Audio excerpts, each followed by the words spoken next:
प्रश्नर उत्तर दे बामन कहले, सावर्णी मनुकाଳରେ बलि स्वर्ग इंद्र होई अमर शरीर लाभ करिब। वर्तमान से दारा पुत्र आउ ज्ञाति मेल सुतल थाई अप्रमित ऐश्वर्य मध्य शत्रुशून्य होई रहिथिब। सुदर्शन चक्र ताकु रक्षा करिब एवं सर्पदा मु गदा धरी ता पाखरे थिबी। एहा परे बामन नाभिरु एक पाद सृष्टि करी बलिर मस्तक रे थापी बलि को पाताल को चापी ताकु सुतलपुर रे स्थान देले। इंद्र को अणाई स्वर्ग रे प्रतिष्ठित कले। विष्णु को उपदेश अनुजाई असमाप्त यज्ञर शेष पर्याय अनुष्ठित हेला। यज्ञ शेष विष्णु यज्ञ पुरुष रूपे अग्निकुंडर आविर्भूत हेले।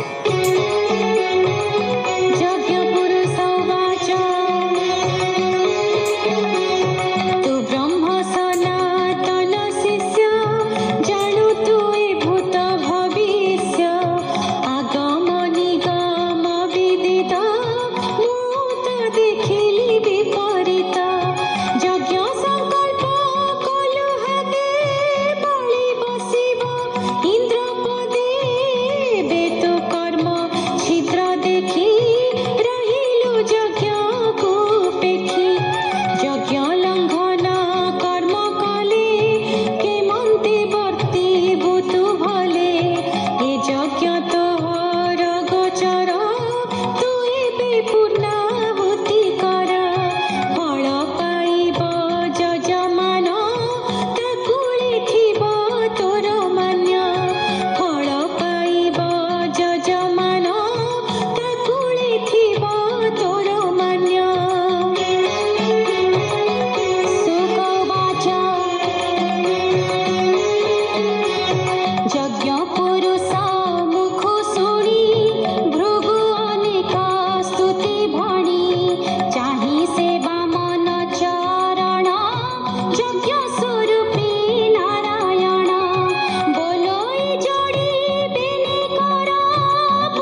ପଚାରିଲୁ ମୋତେ ବାମନ ରୂପ ତୋ ଅଗ୍ରତେ କହିଲୁ ଆଦି ଅନ୍ତ କରି ଯେ କଥା ଶ୍ରବଣେ ନିସ୍ତରୀ ବିଷ୍ଣୁ ମହିମା କେ କହିବ ଯାହା ନ ଜାଣି ବ୍ରହ୍ମା ଶିବ ଅଦ୍ଭୁତ ଚରିତ ବାମନ ଯେ করে শ্রবণ কীর্তন সকল বিঘ্ন নাশ যাই অন্তে পরম গতি পাই সে হরি চরণ পঙ্কজে ব্রাহ্মণ জগন্নাথ ভজে।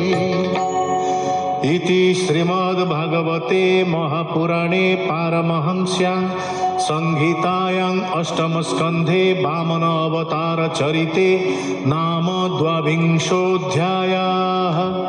शुक उवाच शुण हे अभिमन्यु बलायमन्त ईश्वरर लीला माया कल्पित ए संसारे मत्स्यादि नाना अवतारे धर्म को पाले जुगे जुगे साधु को रखे अनुरागे दुष्ट निवारी संथ पाले रूप प्रकाशे यथा काले ता रूप के करिब अंत स्वभावे महिमा अनंत।